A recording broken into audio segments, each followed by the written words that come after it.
인사하겠습니다. 말씀과 기도로 하나님과 사람 앞에 거룩해집시다.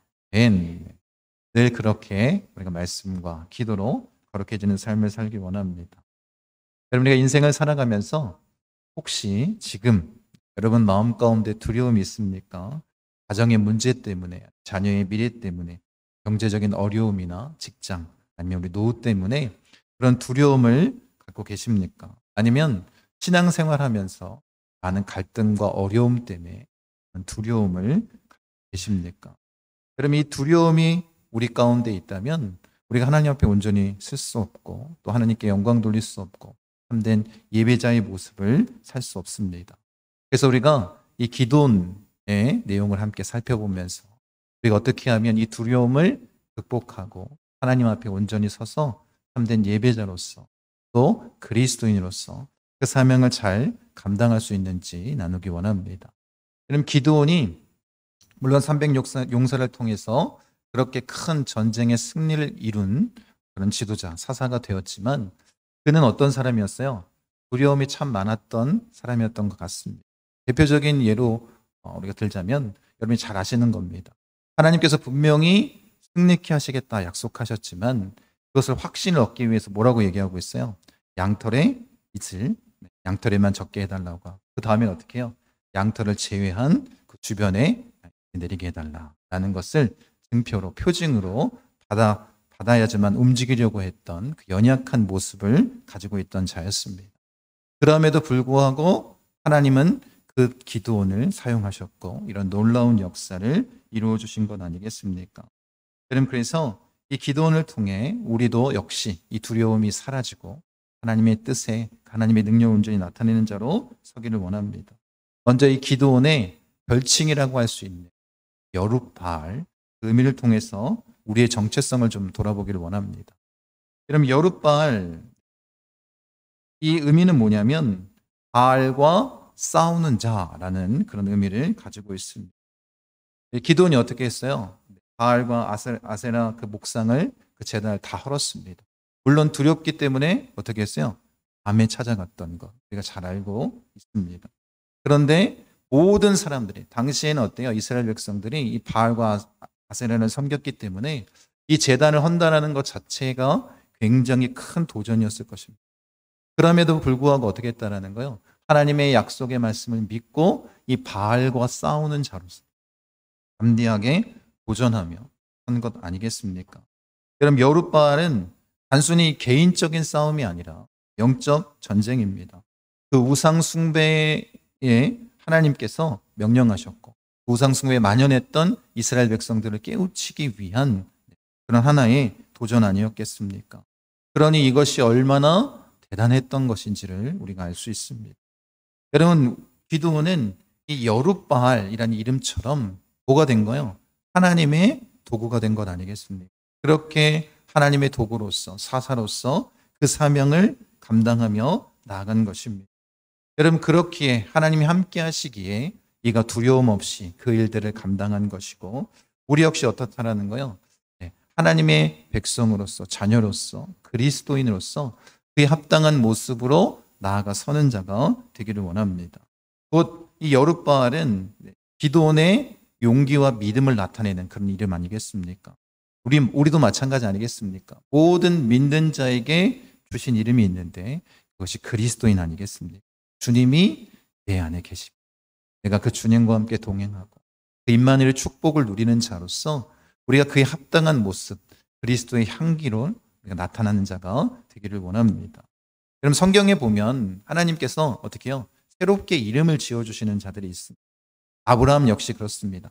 아브라함이었다가 아브라함이라는, 결국에 압이라는 이름을 주셨고 야곱도 마찬가지입니다. 씨름 후에 이스라엘이라는 이름을 주셨습니다.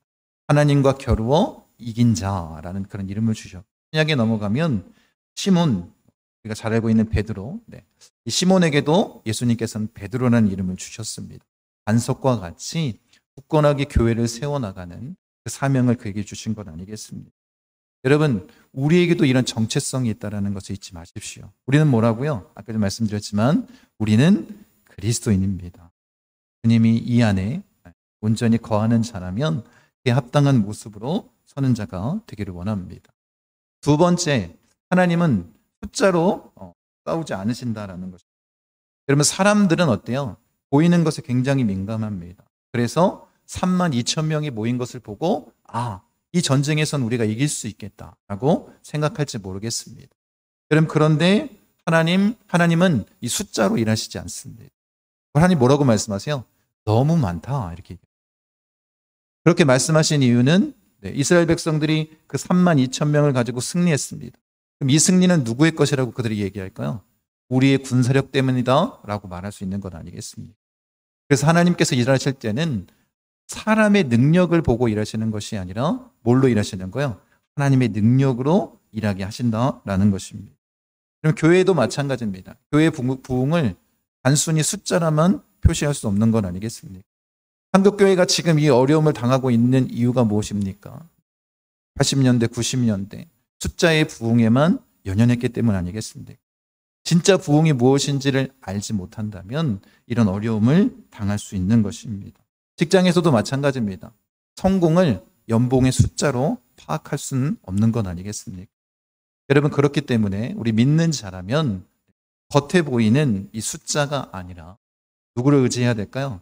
하나님의 능력을 온전히 의지하는 자가 되길 원합니다. 그래 어떻게 해요? 이 숫자 때문에 힘들어하거나 어려워하는 것이 아니라 눈에 보이는 것 때문에 두려워하는 것이 아니라 하나님을 절대적으로 의지하며 신뢰하며 나아갈 수 있는 것 아니겠습니까? 여러분들에게 그런 마음이 있기를 원합니다. 세 번째는 하나님께서는 두려워 떠는 자를 사용하지 않는다라는 것입니다. 하나님께서 뭐라고 말씀하시냐면 그 32,000명의 군사들 앞에 두려워하는 자는 돌아가라 이렇게 명하십니다. 두려운 마음을 가지고 하나님의 일을 감당할 수 없는 건 아니겠습니까? 그래서 몇 명이 돌아갔어요? 22,000명이 돌아갔습니다. 10,000명 정도 남아있었던 것 같습니다. 그럼 이걸 통해서 우리에게 하나님의 영적인 그 의미를 깨닫게 하시는 것 아니겠습니까? 우리는 어때요? 누구나 다 두려움을 가지고 있습니다. 여러분 두려움이 없으십니까? 죽음에 대한 두려움, 아니면 여러분 자녀의 앞날이나 여러분 노후에 대한 여러 가지 두려움 갖고 계신 것 아니겠습니까? 그런데 중요한 건 무엇이냐면 이 두려움 속에서 우린 연약하기 때문에 그런 거예요. 이 두려움 속에서 내가 얼마만큼 하나님을 신뢰하며 나아갈 수 있는, 이게 신앙의 모습 아니겠습니까? 이 믿음의 모습 아니겠습니까? 그럼 모세 역시 처음에 하나님이 부르실 때 뭐라고 얘기해요? 나는 말이 어눌한 자다. 말을 잘 못합니다. 라고 얘기했던 사람이었습니다. 그런데 어떻게 해요? 하나님을 신뢰하며 그가 나아갈 때 출애굽하게 하셨고 광야에서 40년 동안 그렇게 이스라엘 백성들을 이끌게 하신 것 아니겠습니까? 베드로도 마찬가지입니다. 처음에는 어때요? 폭풍 가운데 주님을 바라보며 걸었지만 두려움 가운데 어떻게 해요? 다시 물에 빠지지 않습니까? 물론 나중에 예수님께서 말씀하시고 그걸 다시 걸어가게끔, 무리를 걷게끔 하셨지만 늘 우리는 어떻다라는 거예요? 이 두려움을 가진 존재라는 것입니다. 그런데 어떻게 하자고요? 그 두려움 속에서도 주님을 바라볼 수 있는 자가 되기를 원합니다. 말씀 같이 한번 읽겠습니다. 이로써 사랑이 우리에게 온전히 이루어진 것은 우리로 심판날에 담대함을 가지게 하려 함이니 주께서 그러하심과 같이 우리도 이 세상에서 그러하니라. 사랑 안에 두려움이 없고 온전한 사랑이 두려움을 내쫓나니 두려움에는 형벌이 있습니다. 두려워하는 자는 사랑 안에서 온전히 이루지 못하였느니라. 뭐가 두려움을 쫓는다는 거예요? 사랑이. 그 사랑은 뭐예요? 그 주님의 사랑 아니겠습니까? 하나님의 그 놀라운 사랑. 그 사랑을 아는 자, 경험한 자라면 뭘 쫓아낼 수 있다는 거예요? 두려움을 쫓아낼 수 있다는 거예요. 여러분, 이 두려움을 주의 사랑으로 쫓는 자가 되길 원합니다. 그리고 담대하게 그 사명을 감당하는 자가 되길 원합니다. 그런데 기억할 건 또 뭐라고 말씀하시냐면 두려움에는 형벌이 있다는 거예요. 요한계시록에도 보면 새하늘과 새 땅에 들어가지 못하는 자, 그 제목 가운데 하나가 뭐냐면 두려워하는 자라고 말씀하십니다. 여러분, 우리가 두려움을 계속해서 가지고 있다면, 주님의 사랑을 경험하지 못하고 이 두려움을 가지고 살아간다면 하나님이 원하시는 모습이 아니다라는 거예요. 여러분, 이것을 깨닫고 이 두려움을 물리치는 자가 되길 원합니다. 뭘로 물리칠 수 있다고요? 주님의 사랑으로만 가능한 것 아니에요. 그 하나님을 절대적으로 신뢰하고 의지하고 바라보고 나아가는 자가 되기를 원합니다. 마지막으로 이 숫자 300의 의미를 우리가 좀 나누면서 말씀을 좀 마무리 주려고 합니다. 그럼 하나님께서는 어떻게 하셨다고요? 32,000명이 아닌 몇 명을 사용하신 거예요? 300명만을 사용하십니다. 사도 바울 역시 내가 약할 그때에 곧 강함이라 말하고 했습니다. 나의 역함을 깨닫고 나아갈 때 누가 함께 하신다라는 거예요? 하나님이 함께 하시기에 이것이 진짜 강함이다 라고 고백한 건 아니겠습니까? 우리의 삶도 마찬가지입니다. 우리가 가진 것이 많다고 성공하는 것이 아닙니다. 주님이 우리와 함께 하셔야 그것을 지킬 수 있고 또 하나님의 능력으로 참된 성공, 진정한 하나님의 축복을 누릴 수 있는 것 아니겠습니까? 여러분, 하나님께서 이 미디안과의 전쟁을 앞둔 이 32,000명에서 300명으로 하나님께서 줄이셨습니다. 사실은 인간적으로는 이해할 수 없는 전략인 거예요. 인간의 모습은 어때요? 그렇게 숫자가 많으면 더 쉽게 이길 수 있을 것처럼 생각할지 모르겠지만 하나님의 방법은 그렇지 않다라는 것입니다. 여러분, 그래서 우리는 어떤 자가 되어야 되는 거예요? 사람의 방법을 의지하는 자, 세상의 기준으로 사는 자가 아니라 하나님의 방법, 하나님의 뜻대로 나아가는 자가 되길 원합니다. 그럴 때 참된 승리를 우리가 경험하고 누릴 수 있는 것 아니겠습니까? 그래서 이 300명의 용사를 통해서 우리에게 주신 첫 번째 메시지는 뭐냐면 하나님은 인간의 힘이 아니라 뭘로 역사하신다고요? 하나님의 능력으로 역사하신다라는 거예요. 여러분, 우리의 능력을 자랑하지 마십시오. 우리가 아무리 큰 능력을 갖고 있다 한들 그건 뭐예요? 한계가 있습니다. 그러나 하나님의 능력은 한계가 없습니다. 여러분, 지금까지 인류 역사를 보십시오. 아무리 뛰어난 사람이라 할지라도 안 죽은 사람이 있을까요? 누구나 한 번은 반드시 죽습니다. 뭐가 있다라는 거예요? 인간에게는 한계가 있다라는 거예요. 그런데 한계가 없는 그 하나님의 능력을 우리가 온전히 의지하며 나아가는 자가 되기를 원합니다. 이 300명을 가지고 하나님께서 승리케 하신 것 아니겠습니까? 모세는 어떻습니까? 80세가 되어서 자신이 가장 연약하고 약한 모습을 인정할 때가 되어서 하나님께서 그를 사용하신 것 아니겠습니까? 우리 역시 그런 모습을 하나님 앞에 먼저 우리의 연약함을 고백하며 나아갈 때 하나님께서 우리와 함께 하시는 것 아니겠습니까? 그렇게 하나님의 능력을 나타내는 자가 되시기를 간절히 축원드립니다. 두 번째는 숫자가 아니라 뭐가 중요하다고요? 믿음이 중요하다라는 거. 여러분, 세상은 아까도 잠깐 언급했지만 늘 뭘로 평가해요? 숫자로 평가합니다. 특히 회사에서는 이 매출과 실적이 너무 중요한데 이게 다 뭐로 표현이 돼요? 숫자로 표현이 됩니다. 그래서 숫자에 민감한 건 아니겠습니까? 학교에서도 마찬가지입니다. 성적과 등수가 중요합니다. 교회 역시 뭐 출석인하든지 교회의 크기라든지 재정이라든지 이런 숫자 노름을 하기 시작한다면 그것은 영적인 공동체가 아니다라는 것 아니겠습니까? 여러분, 그래서 하나님께서 원하시는 건 뭐냐면 겉에 보이는 이 숫자가 아니라 뭐가 중요하다는 거예요? 우리의 마음의 태도가 중요하다. 우리가 어떤 믿음을 가지고 있느냐, 이것이 중요한 건 아니겠습니까? 그럼 22,000명은 두려워 떠는 마음에서 떠났습니다.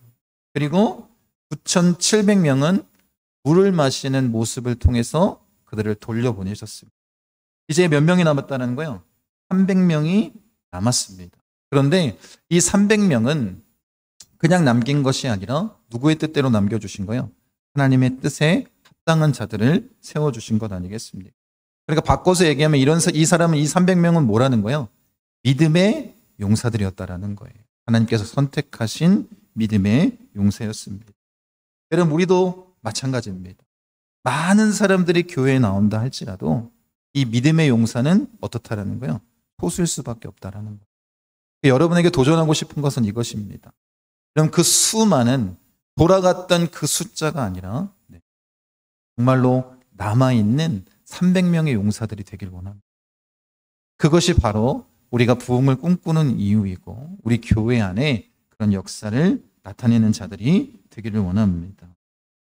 세 번째 의미는 뭐냐면 하나님께서는 뭘 주시는 분이라는 거예요? 우리에게 승리를 주시는 분이라는 거예요. 이것을 잊지 마십시오.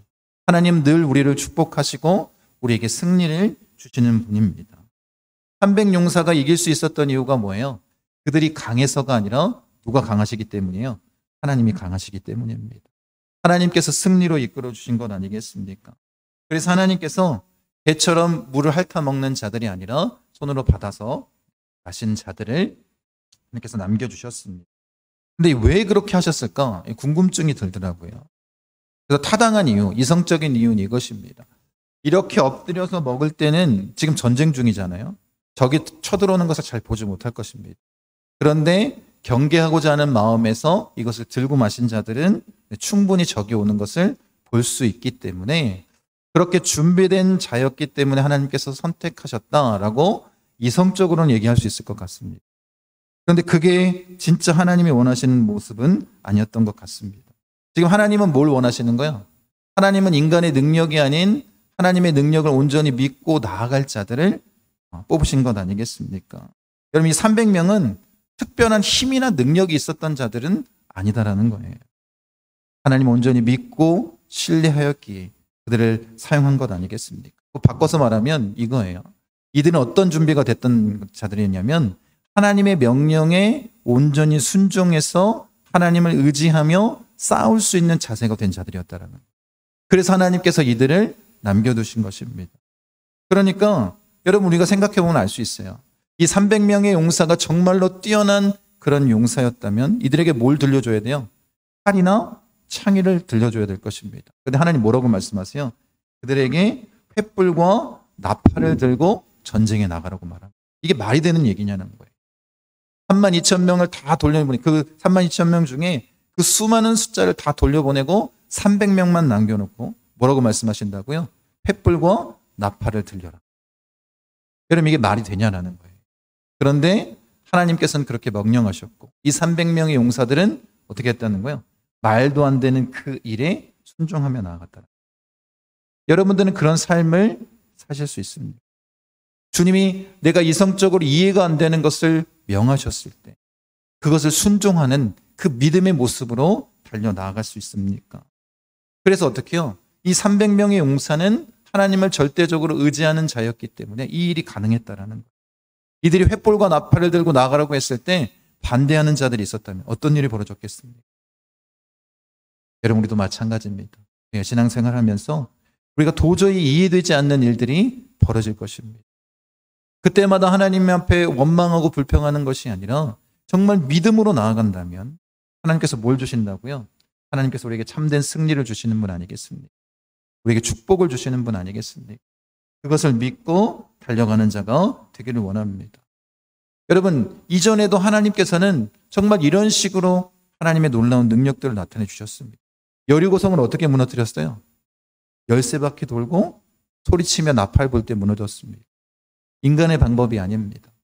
다윗과 골리앗의 싸움은 어떻습니까? 누가 이길 것 같아요? 겉으로 보기에는 당연히 골리앗이 이길 것 같지 않습니까? 그런데 하나님께서는 그 작은 다윗의 손을 들어주셨습니다. 눈에 보이는 것과는 전혀 다르게 역사하시는 하나님의 능력을 우리가 이해했으면 좋겠습니다. 여러분 우리가 가진 것이 많다고 승리하는 것 아닙니다. 우리가 가진 것이 많다고 잘 되는 것 아닙니다. 뭐가 있어야 되는 거예요? 하나님이 나와 함께 하심을 우리가 믿고 의지하고 나아가느냐. 이 믿음이 중요한 것 아니겠습니까? 그렇게 여러분 승리하는 자가 되기를 원합니다. 마지막으로 이 300명의 의미는 뭐냐면 하나님을 신뢰하는 소수의 남은 자들이었다라는 거예요. 성경에 보면 종종 남은 자를 통해서 역사하시는 그 모습들을 우리가 발견할 수 있습니다. 노아 시대 때도 마찬가지입니다. 온 인류가 다 타락하고 그런 모습으로 살아가죠. 주님께서 어떻게 하셨어요? 하나님께서 노아의 가족 8명을 남겨주셨습니다. 여러분 엘리야 시대도 마찬가지입니다. 바알에 무릎 꿇지 않았던 7,000명이 있었다라고 말씀하십니다. 초대교회도 마찬가지입니다. 사도들, 이 소수의 사도들을 통해서 교회의 부흥의 역사를 일으켜 주신 것 아니겠습니까? 오늘날에도 마찬가지입니다. 여러분 하나님은 숫자가 아니라 어떤 자를 사용하신다는 거예요? 하나님을 믿고 신뢰하는 자를 사용하시고 그 소수의 남은 자를 통해서 이 부흥의 역사를 일으켜 나가는 것 아니겠습니까? 많은 사람들이 지금 교회를 떠나가고 있습니다. 세상의 가치관을 따르며 신앙을 포기하는 시대가 되었습니다. 젊은 세대들은 이 신앙에 대해 거부감을 굉장히 강하게 드러내고 있습니다. 여러분, 그런데 우리는 어떤 사람이 되어야 될까요? 끝까지 그 믿음을 지켜나가는 남은 자들이 되기를 원합니다. 여러분이 온전히 그 신앙의 모습을 말씀과 기도로 거룩하게 행한다면 여러분들을 통해서 다시 한번 부흥의 역사가 나타나는 건 아니겠습니까? 그래서 지금 오늘 이 시간에도 하나님은 우리를 부르고 계십니다. 너는 세상의 기준을 따르며 살겠느냐? 아니면 나를 온전히 신뢰하며 나아가겠느냐? 말씀과 기도로 거룩해지는 삶을 살겠느냐라고 우리에게 도전하시는 건 아니겠습니까? 여러분은 어떤 삶을 사셨습니까? 한 주간을 한번 돌아보십시오. 이 세상의 기준을 가지고 사셨습니까? 아니면 하나님을 온전히 신뢰하는 그 믿음의 모습으로 사셨습니까? 그런 자들은 하나님이 찾고 계신 건 아니겠습니까? 여러분, 그러니 이 300명, 이 적은 숫자의 의미를 마음 가운데 우리가 새겼으면 좋겠습니다. 여러분, 이 300명의 용사들, 이들의 싸움은 이 세상의 전쟁이 아니라 영적 전쟁이었음을 우리가 알기를 원합니다. 우리도 지금 뭐 하고 있어요? 계속해서 끊임없이 이 영적 전쟁을 행하고 있는 것 아니겠습니까? 육의 싸움이 아닌 이 영의 싸움, 이 영적 전쟁에서 승리하는 자가 되기를 원합니다. 여러분, 그러니 이 300명의 용사는 우상과 또 하나님과의 그 영적인 전쟁, 믿음과 불신의 싸움 가운데에서 승리한 자들 아니겠습니까? 여러분들이 그런 자들이 되길 원합니다. 하나님을 절대적으로 신뢰하며 그 말씀과 기도로 거룩해져서 이 세상의 기준이 아닌 하나님의 말씀의 능력으로 온전히 일어서는 자가 되기를 원합니다. 여러분, 꼭 기억하십시오. 우리가 주님의 사랑 안에서 뭘 할 수 있다고요? 두려움을 쫓을 수 있습니다. 그리고 그 사랑은 어떻게 우리가 표현할 수 있을까요? 하나님의 말씀, 계명을 지킴으로 나타내는 것 아니겠습니까? 여러분, 그러니까 여러분 정말 이 두려움을 온전히 내어 쫓기를 원한다면 말씀과 기도로 거룩해지는 삶을 사십시오. 그렇게 하나님만을 믿고 의지하고 사랑하십시오. 그러면 이 세상의 그 어떤 두려움도 더 이상 우리를 올가매지 못하는 건 아니겠습니까? 이것을 기억하여 우리가 믿음으로 달려나가는 자가 되기를 원합니다. 여러분, 300명의 용사는 강한 자들이 아니라 어떤 사람이었다고요? 하나님을 절대적으로 신뢰하는 자였다. 말씀과 기도로 거룩해지는 삶을 사는 자였다. 하나님과 동행하는 삶을 살기 위해 몸부림치는 자들이었다는 것을 기억하십시오. 그렇게 여러분들이 믿음의 용사로 서기를 원합니다. 그렇게 여러분들이 기드온의 300명의 용사처럼 믿음으로 굳건하게 서는 자가 되길 원하고, 그로 말미암아 우리 목포순복음 중앙교회도 온전하게 세워나가는 분들이 되기를 원합니다. 여러분, 하나님 없이 이루어진 성공은 어떨까요? 허무합니다. 여러분이 지금 이 땅 가운데 아무리 잘 된다 할지라도 그 안에 하나님이 계시지 않으면 그 인생은 허무해질 수밖에 없습니다. 솔로몬도 뭐라고 얘기해요? 모든 것을 다 누렸던 솔로몬 역시 헛되고 헛되다라고 고백하는 건 아니겠습니까? 누가 안 계시면 하나님이 계시지 않아요. 여러분, 요셉은 하나님과 늘 함께 했기 때문에 그가 총리가 되어서도 누구와 함께 동행하는 삶을 살았어요? 하나님과 동행하는 삶을 살았습니다. 그래서 그의 삶이 흠이 없는 모습으로 설 수 있었던 건 아니겠습니까? 다윗은 어떻습니까? 다윗 역시 왕이 되고 나서 물론 한번 실수하지만 그의 삶을 보면 어때요? 끝까지 하나님을 찬양하고 예배하며 그 주의 말씀, 하나님과 동행하는 삶을 살기 위해 노력했던 흔적들을 우리가 너무나도 많이 발견할 수 있어요. 여러분, 우리 역시 그렇습니다. 두려워하지 마십시오. 우리가 실패할 수 있고 또 좌절하고 넘어질 수 있지만 하나님은 항상 어디 계세요? 항상 우리와 함께 하십니다. 그분을 의지하고 그분을 믿고 확신하고 신뢰하고 나아간다면 반드시 하나님께서 우리로 하여금 승리케 하십니다. 하나님의 축복이 우리에게 넘쳐나는 것입니다. 그 하나님의 은혜를 갈망하는 삶을 살기 원합니다. 마지막으로 도전하고 싶습니다. 300명의 용사처럼 여러분들이 남은 자들이 되기를 원합니다. 이 세상의 방식으로 사는 자가 아니라 하나님의 말씀과 기도로 거룩해지는 그런 300명의 믿음의 용사가 되어서 이 땅을 변화시키는 참 하나님의 제자들, 자녀들, 또 하나님의 백성 되시기를 간절히 축원드립니다.